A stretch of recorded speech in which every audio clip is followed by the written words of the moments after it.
I've heard that watermelons grow best in mounds. That means that you want it a little higher, raised off the soil. You saw us last year, we did really good with our watermelons, but when we were taking out a lot of the soil from the high tunnel, I decided to just put it all in a pile and try to grow some watermelons in it. Like I said, last year we did pretty good with the high rows, and I'm thinking watermelons like high rows. With this big huge pile, I'm going to show you, I'm going to go a little closer, but with this big huge pile, we've actually don't water at all. And I've been looking, trying to get a couple of signs of leaf wilt, like they need water.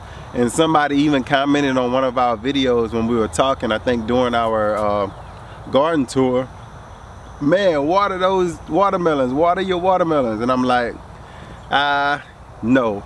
Because I'm doing the research, I want you all to know if these watermelons survive. Now maybe when I start to get watermelons, maybe then we'll start to do a little watering to kind of get that water content into the watermelon. But as for now, I mean, it looks fine. I'm going to show you up a little closer. Like I said, it looks fine. You be the judge. So let's go in and look at it for a couple of minutes, and then you can tell me how it looks to you. So here we are up close, and you can see that we're actually starting to get, I don't even know what variety this is. These are just some watermelon seeds that we saved from last year, and we liked them. So that was the ones that did the best for us. And you can see it's starting to flower. But like I say, you can see it's no sign of any damage as far as needing water at all. We actually took some carpet and kind of put that around the bottom of the hill, so that way you can see right here, it shows you best. I wanted to do this to the whole thing, right? But I didn't get a chance to do it. But anyway, you get a look at how I wanted it to look, right? I wanted to have the carpet all the way around it, so that way once it grows down, it won't be growing into soil or into the grass. The cantaloupes and the melons could have actually been growing on top of the carpet. And you can see the carpet there. You can see not much grass growing up in there. Man, it looks good. Hadn't did any pruning to these vines. I'm still debating whether or not I want to prune. But when you're pruning, this is what I did last year going into the fall. I'm going to show you this. Let me settle down.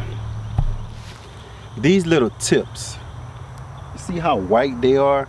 If you come out early in the morning,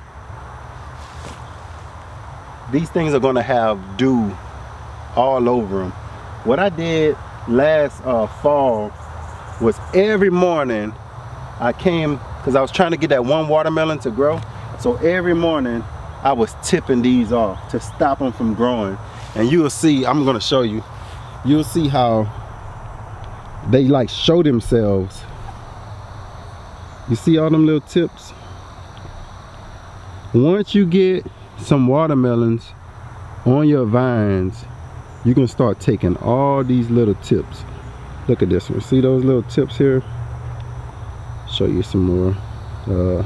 That's one there. You see down here, right here. Here's one over here.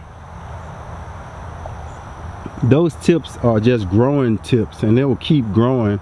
But when you get your watermelon that you want, you can just start cutting those off, and that will in effect stop your vine from growing. And every time, I'm telling you, every day you cut those tips, you come back up the next morning, you walk out there, and you're going to see that watermelon vine with those little white tips sticking in the air.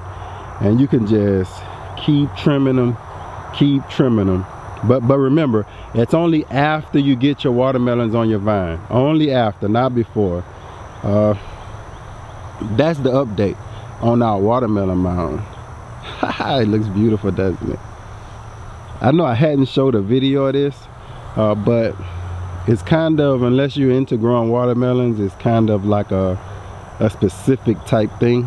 But for those that like to see it and want to see what it's looking like, here it is. So thank y'all for watching. As always, grow, grow, grow.